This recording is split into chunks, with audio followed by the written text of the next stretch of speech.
We tend to take language for granted. Lest you think language is unimportant, let's consider a contemporary fight in the United States over language use. Language and undocumented immigrants in the United States. The state of Arizona has been a focal point for the debate over language and immigration to the U.S. The United States does not have an official national language, but Arizona is among 30 states that have passed an English-only law. They pass as well many other laws restricting not only language, but also subjects that are allowed to be taught in schools and the ability of police to detain suspected illegal immigrants. It is this final law that has been the most controversial. The general question has been, on what grounds is one justified in suspecting a person to be an illegal immigrant?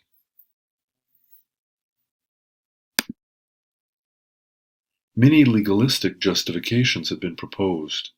In practical terms, skin color and language use are the primary features that police officers have to work with.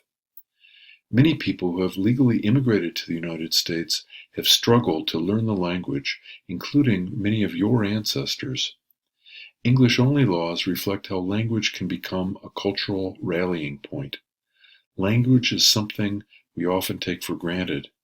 It is necessary in virtually all aspects of our lives. It has the power to shape the way we think. And so here we will explore the many influences of language. So in this chapter, we're going to look at language, and we'll cover several issues. What is language and where does it come from? Can language shape our ways of thinking? How do systems of power intersect with language and communication? What are the effects of globalization on language? And how is the digital age changing the way people communicate? What is language and where does it come from? Language is a system of communication that uses symbols such as words, sounds, and gestures, organized according to certain rules to convey any kind of information. While many other animals have the ability to communicate, it is the symbolic or abstract abilities of human language that set it apart. We have an ability to talk about things that are not present. This is known as displacement. We can talk about actions that occurred in the past or will occur in the future. We can also talk about concepts and ideas that have no physical reality. Human language is also remarkably flexible. Using established structures, sounds can be combined into novel forms to meet new challenges. This is known as productivity.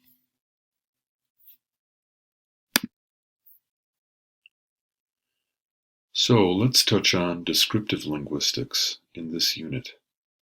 Linguistic anthropologists often study descriptive linguistics. That is, the study of the sounds and methods of construction used by a language.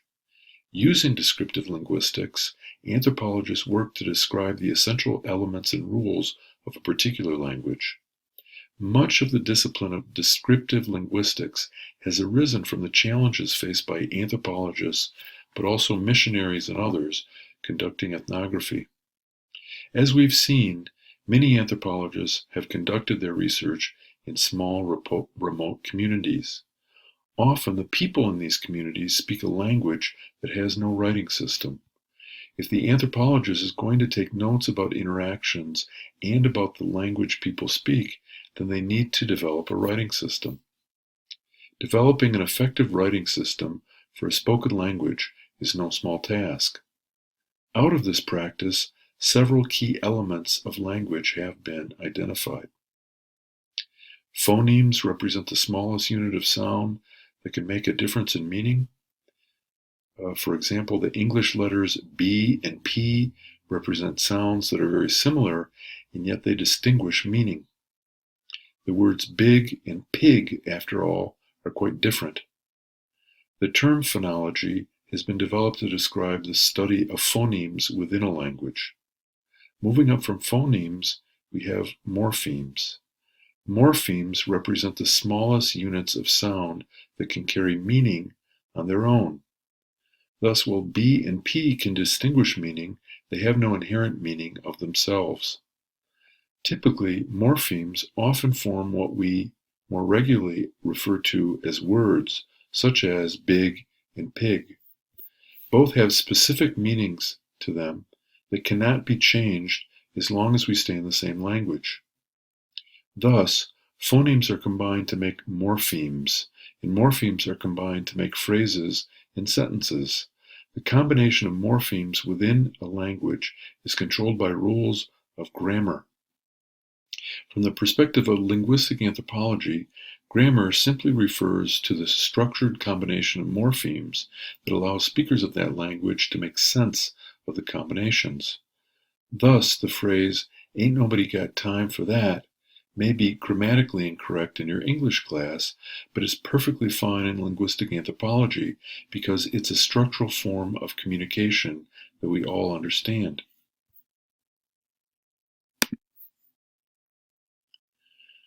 Let's touch briefly on Kinesics and Paralanguage. Finally, while morphemes, phonemes, and grammar make up the primary components of language, they are only part of the complex forms of human communication. Kinesics is a study of how body movements are used in communication. I don't need to tell any of you about the importance or significance of gestures. In fact, you've learned quite a few friendly or unfriendly gestures over the course of your lives. These gestures, however, are culturally dependent and not universal. For example, the English hand signal for OK is far from OK in other parts of the world. If you travel to Brazil and flash someone an OK sign, you're actually telling them that you think they're an asshole. This is not an easy mistake to explain away. Body movements in communication go far beyond specific gestures. Every time you see debate between candidates for president, there will be numerous articles written and interviews given about the significance of body language during the debate. Everything from eye contact to the position of our arms helps to convey our thoughts and emotions. Paralanguage is a study of the variety of sounds that accompany language. Everything from laughter and grunts to crying and screaming, but also sounds we do not consider as words, but that convey meaning. All of these sounds are used to convey information beyond the straightforward message found in the word spoken. Paralanguage also includes the study of tones used. The same statement, uttered with different tones, can mean drastically different things. Take the word dude. How many different ways can you say dude? What do these different expressions mean?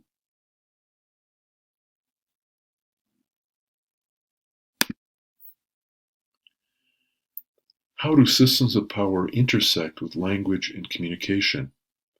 Language seems to have at least some impact on the way we think and our cultures.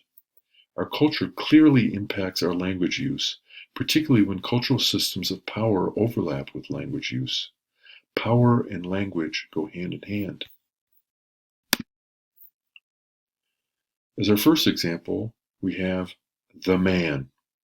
The word man refers, of course, to an adult male human being, any man or boy who shows the qualities such as strength and courage that men are traditionally supposed to have, or a husband or boyfriend. It might also refer to the human race as in humankind, bipedal primate mammal, or fellow, or chap. But there are other meanings, such as workforce, as in manpower, an adult male servant, as in manservant, or even an alumnus of a college or university, as in Harvard man. Finally, it might be an explanation to indicate intensity of feeling or surprise. Man, what a day! But what do hip-hop artists mean when they refer to the man in a song? In this context, it might refer to the police or the po-po It might also refer to the white establishment or white society. Here, the man points to the overlap between power and language. It is an excellent example of the many meanings a word can hold, but also refers to entrenched systems of power.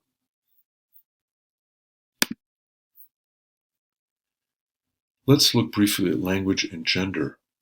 Language used by different genders can also be extremely different and caught up in symbols of power. We've already discussed gender, but let's recall that gender refers to the cultural roles played by the different sexes. To be male or female is a matter of sex. To be masculine or feminine is a matter of gender, not sex. There's a wide range of behaviors attributed both to masculinity and femininity. No one person embodies them all. Gendered communication likewise comes in many versions. In fact, differences in how American men and women communicate are on average so great that it has fostered a cottage industry of advice books. Many authors have written books that help you to understand how the opposite sex communicates. These books are so popular that their authors make a decent salary. Gendered communication strategies are drawn into the dynamics of cultural power. In large part, there is a long-standing conflict of gender and power within our own culture. Everything from the right to own property to the right to vote has had to be fought for. Under these circumstances, it's understandable that language has been sucked into the battle over cultural power and gender.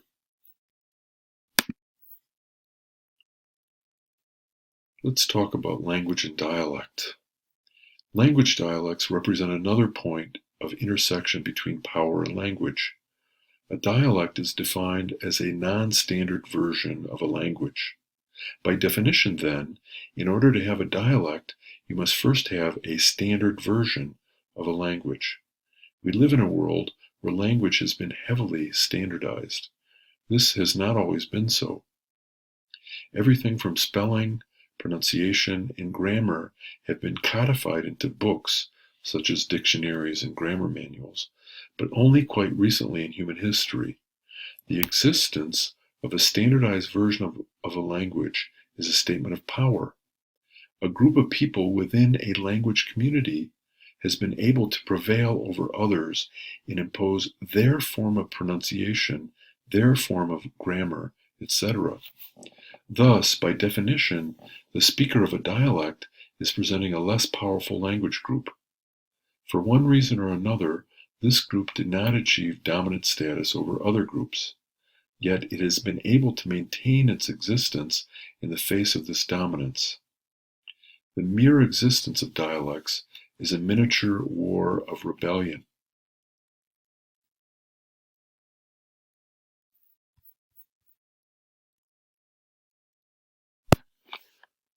Let's take the example of Ebonics, or Black Vernacular English. Even more than Southern English, Black English is one of the most stigmatized dialects within the United States. Speakers of Standard English often project negative stereotypes about Black English, suggesting that it uses incorrect grammar and mispronounced words. However, as we've seen from a linguistic anthropology perspective, Black English is a perfectly valid form of language. It's internally consistent, it's perfectly understandable and logical, it's thus a functioning linguistic system. While the precise origins of Black English are disputed, it seems clear that it's the result of a forced assimilation. Africans brought to North America to work as slaves had little choice in being forced to learn English. The dialect has been inherited by many modern African Americans. Some have even adopted the term spoken soul as a more favorable name for the dialect. In the 1990s, controversy was raised over a proposal by the Oakland School District in California to teach Black English in the classroom. A decision by a local school board quickly became national news. The power struggle surrounding language in Black English will likely survive as long as there is a power struggle between ethnicities in the United States. There is also, of course, regional variation in the United States, although this has lessened somewhat since the introduction of television. This cartoon is poking fun at Southern English.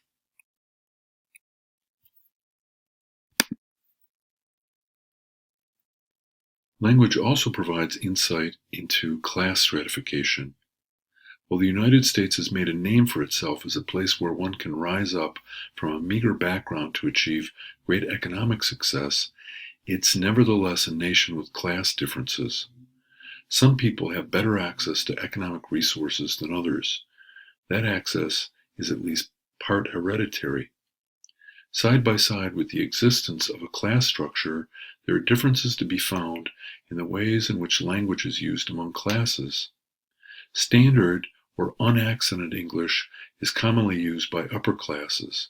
In fact, it's rare for a person of high status to make use of a recognized dialect. A famous example to the contrary can be found in President Bill Clinton, but only in certain contexts. President Clinton was raised in Arkansas, speaking a Southern dialect.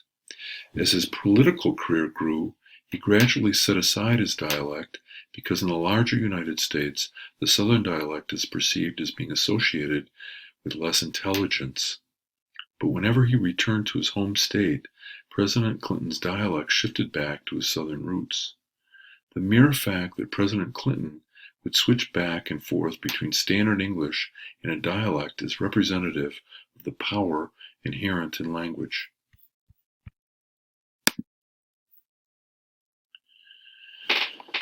Code switching is one way to think about what President Clinton was doing. That represents the way people shift between different manners of speaking depending on context. Code switching refers to the ability to switch back and forth easily between different dialects or different languages depending on cultural context. We can also engage in code switching within a single conversation. Code switching is a very common phenomenon in bilingual immigrant communities. There, people will speak in the language of the host country in public and their native language at home. Code switching is also present in many other contexts, including academia.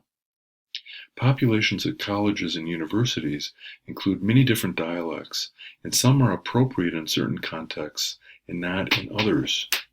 In other words, there are certain ways that you will talk while at a party versus when you are in class. Your instructors speak differently when they are lecturing to a whole class versus when they meet with you one-on-one. This involves code switching between different styles of communication depending on context.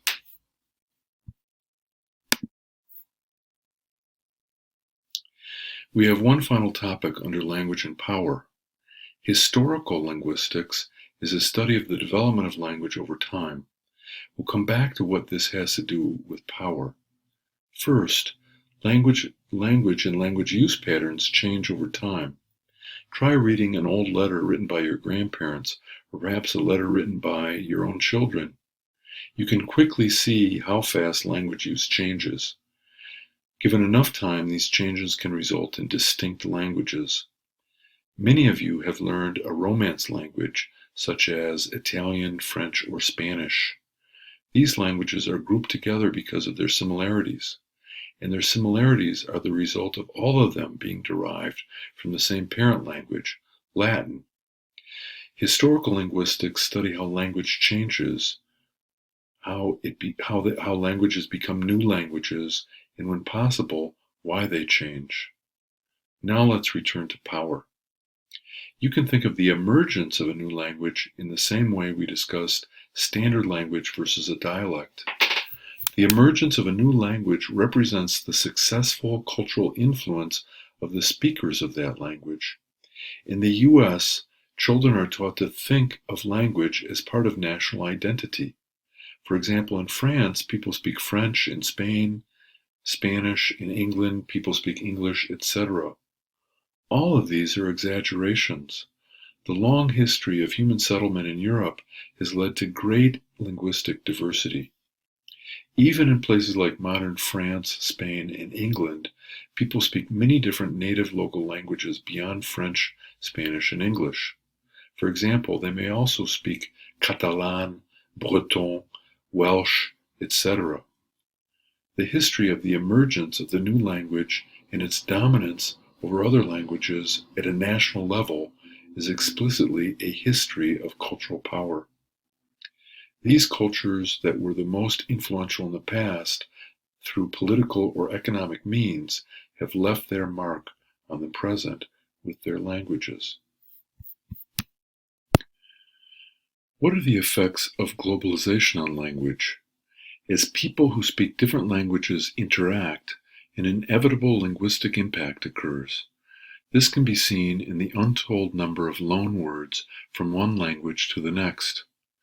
English has borrowed words from French, German, Spanish, and many, many more languages. The same is true in reverse. Thus, as globalization increases interaction and communication between people around the world, there is an increasing impact on languages. As globalization has increased, we've seen a diminishment of the diversity of languages spoken around the world. International communication is made easier when people speak the same language. Due to the economic and political power wielded by the Western world, Western languages have begun to supplant other languages in other parts of the planet. Today, just 10 languages are spoken by more than 50% of the world's population. That's 10 languages out of the nearly 7,000 known languages in the world. Approximately 50% of all languages in the world, about 3,500 languages, are spoken by just 0.2% of the world's population. Not only is there a decreasing amount of diversity in languages being spoken worldwide, we're also seeing a hastening in the rate at which languages are lost forever. When we lose a language, we lose a whole worldview, if not a completely novel way of thinking. Thus, we lose something special and rare. As of 2005, there were 204 languages in the world that were spoken by fewer than 10 persons. When those speakers pass away, the language is gone, lost forever. Another 344 languages have fewer than 100 speakers. In total, 548 languages are more or less a generation away from going extinct. What are the effects of globalization on language? As people who speak different languages interact, an inevitable linguistic impact occurs. This can be seen in the untold number of loan words from one language to the next. English has borrowed words from the French. Seeing this looming crisis, many anthropologists, linguists, and native speakers have worked to help revitalize and preserve these languages. For example, linguistic anthropologists have worked with the Lakota to revitalize and preserve their language. Anthropologists are interested in documenting and preserving local cultures, not changing them to be more like their own culture. How is the digital age changing the way people communicate? The digital revolution of the past 30 years has had an unprecedented effect on the ability of people to communicate. This change has been further catapulted by the social media revolution of the past 10 years. If you have a smartphone in your pocket, you can conceivably communicate with people across the globe by numerous ways in seconds, whether it's by calling, texting, sending emails, pictures, or videos. Only 10 years ago, such an action that could take you seconds today could hardly be conceived of. These digital technologies have not only made communication simpler, they have in some cases radically changed lives. One of the most profound effects created by social media is a rapid ability to communicate and organize groups of people. During the Arab Spring of 2011, social media and mobile computing devices allowed multiple revolutions in Arabic-speaking countries to be organized and carried out at speeds never before imagined. Egypt, for example, deposed Hosni Mubarak after his 30 years of rule, in large part through campaigns organized on social media. Trends suggest that the influence and power of social media is still growing. Thus, while at times Facebook seems like nothing more than pictures of cats and overly dramatic postings, we must watch where all social media is headed.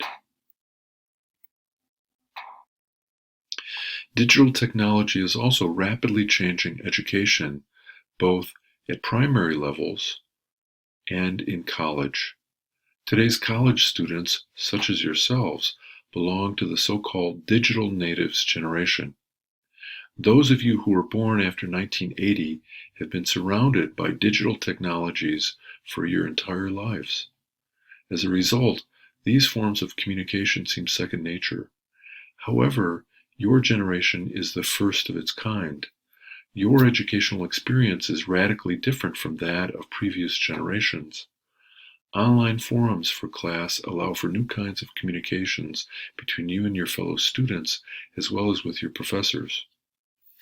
Digital archives allow you to have access to thousands of research papers without stepping away from a computer. Even something as simple as digital slideshows has greatly changed the education process. Now many professors provide you with access to online resources to help you study for exams and come to a more thorough understanding of the material at hand.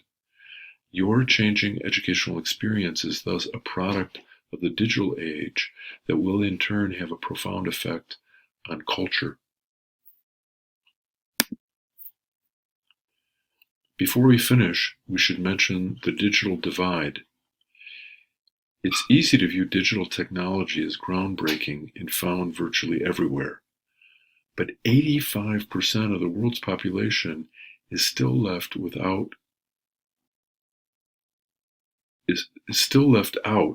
of this digital revolution. This is a powerful reminder of how unevenly wealth and technology are distributed around the planet. Globalization and improvements are powerful technologies, but they affect different cultures in different ways. It's our job as anthropologists to study and work with this challenge.